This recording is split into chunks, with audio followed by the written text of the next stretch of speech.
Rev up your engines!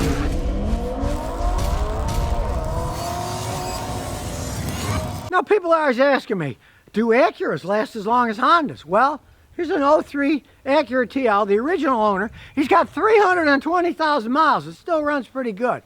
So let's get the rundown on this car. Now, it's still in pretty good shape, even though it lived in Massachusetts, the land of rust. They're odd cars because they say they don't make them anymore, but really, I mean, this is a 3.2 TL. And yeah, now they make the TLX. Come on now, it's the same car, you know. It just morphed out. Saying they don't make these anymore, it's kind of ridiculous. It's the same name, just add an X to the end, you know. They were luxury sedans. They were what came out after the Acura Legend, which really were one of the earliest luxury sedans.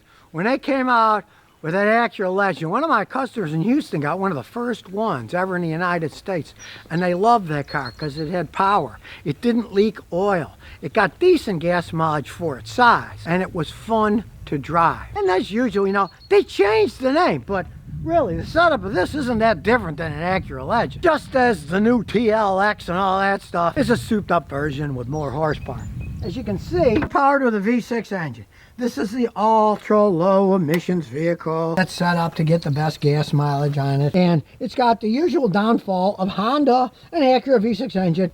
It's got a rubber timing belt in it. You can see he's had it changed. You can see he's got like 40,000 miles before he has to change it again. This thing's got 321 and it still runs pretty good. One flaw, which is typical on these older ones. It's still got the original engine, runs great, doesn't really burn any oil, but the transmission was replaced at about 160,000 miles. And strangely enough, he also had a Honda Odyssey, and that transmission broke too. Now, he had a guy rebuild it for him. He's gone another 160, and it's still going. So obviously, the guy who rebuilt it knew what the heck he was doing. But then I found out the guy didn't rebuild it. He bought a factory remanufactured transmission and put it in.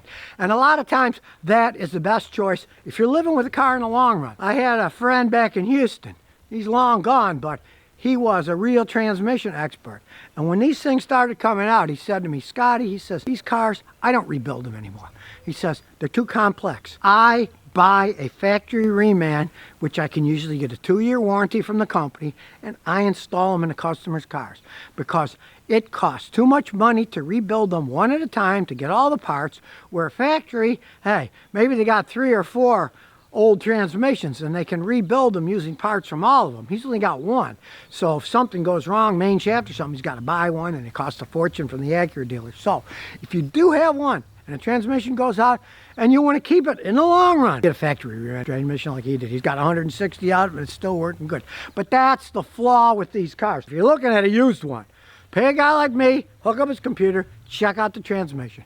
If the transmission fails, don't buy it. And like say you're road testing it before you take it to a mechanic and it shifts weird, clunks down, don't buy it. That means the transmission's starting to go out.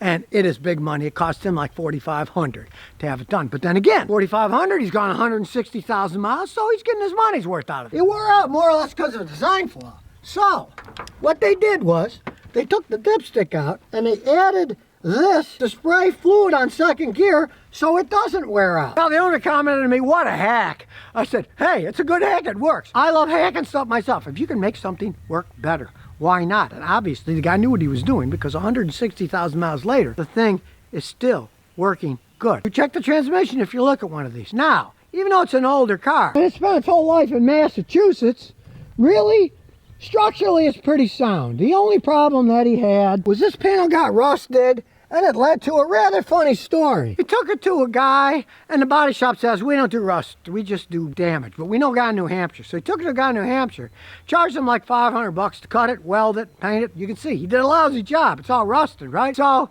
he says he calls the guy up and says, oh, bring it by and I'll take care of it. So he drives to New Hampshire, only to find out that the guy isn't there. And the guy in the shop says, oh, Phil's gone. He retired to South Carolina from New Hampshire. He got tired of the winters, and, you know, we're not going to do anything about it. Well, guess what? The big, hefty muscle guys in their trucks, when they heard it, they started screaming and yelling because he'd screwed them over on repairs, too. I don't know. Maybe they went down to South Carolina to get even with him. I don't know. But he's stuck with a car that wasn't fixed correctly. But if you look at the rest of the car, when we look under the car, hey, still pretty solid, you know? I gotta say, it's a pretty solid car. You can always see the superficial rust on those parts, that's all just superficial stuff. The car is actually structurally sound. What you'll always see on these cars are, around the wheel wells, they get rusted. And it's more or less superficial damage. Because these cars are well made. Look, even the chrome-plated plastic on the door handle still looks pretty good. It's not flaking off like in an American car. And even though this was made in America, they've been making these things in Ohio for quite some time. This was 1202. It's got leather seats. You're going to see the seats are worn up. You can get seat covers. That's just what happens to these things. Typical one, because the back seat's still in excellent shape. It does have room, but most people, being a luxury sedan, there's just one or two people in the car. When you're young and poor and have kids, you can't afford a car like this. So generally, the only people that ever get in it are the grandkids in the back, and you don't see the grandkids all that often. Here's an amazing fact. Not only does the AC still work, he says it's just as cold as it ever was, and it has never, ever even been touched. Which to me is really something, because most Honda products, and Hondas make Acuras, the compressors leak a little, and usually every 4, 5, 6 years or so, you got to add a little refrigerant. But he's never touched it. It goes through the salt of Massachusetts, and it hasn't lost any yet. It's still blowing freezing cold. And interesting enough, he's got an 03 Honda Odyssey that I talked about earlier that the transmission went out too. Well, that loses refrigerant.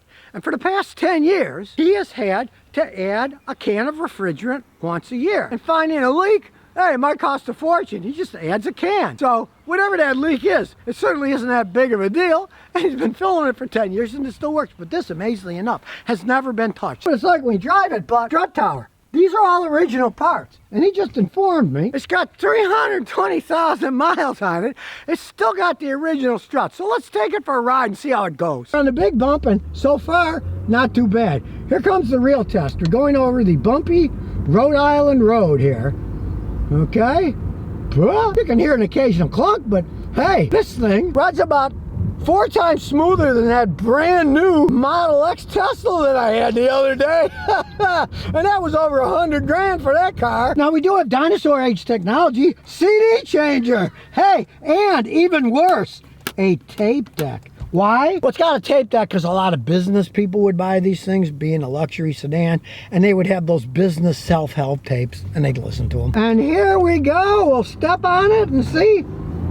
Listen to that. It's still got power, and it's taking off fast. Smooth power. The guy did a heck of a job rebuilding that tranny. It still shifts like a dream, even under full load, and it's still got probably 90-something% of its acceleration left in the engine. These engines are excellent. And if you want, you can speed shift it up or down. I mean, hey, it's pretty cool. Now, it wasn't cool that it broke on 160,000 miles, but hey, that's the way it goes. I do have to say, trick that the guy did, not trying things out, lubricating second gear has worked, because he's put 160 on the rebuilt tranny and it still shifts like a dream. So they can be fixed if people know what they're doing. So here we have it, an Acura TL, original owner, 326,000 miles. Yeah, he had to do the transmission at 160, but it's still going because he put a remanufactured one on. Original struts on it still, and it still rides decently.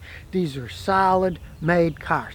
Now, of course, everybody wants an SUV these days. Sedans are going the way of the dinosaurs, and even though they don't make the TL, I mean, they make TLXs and stuff, it's just a modern version. You've seen the ones that I checked out that were a year or two old. They're excellent cars if you don't mind spending 60 grand or more for one. You gotta consider, this guy paid like 36 grand for this car, 320,000 miles. He definitely got his money's worth, considering that the average car price these days is $40-something thousand just for an average car, not for a luxury sedan. The owner just informed me that I was mistaken. He got this thing for like $28,500. So he really got his money's worth on this car. And he's asking me, what if the transmission goes out? What should I do? I said, what the heck? Put another one in. What are you going to get for 4 grand these days? That's what it costs to put another one in. You're not going to get much. And if you could put 4 grand to get another 160,000 miles out of it, hey, that's not inconceivable. But his wife wants an SUV, so that probably won't happen. So if you never want to miss another one of my new car repair videos, remember to ring that bell.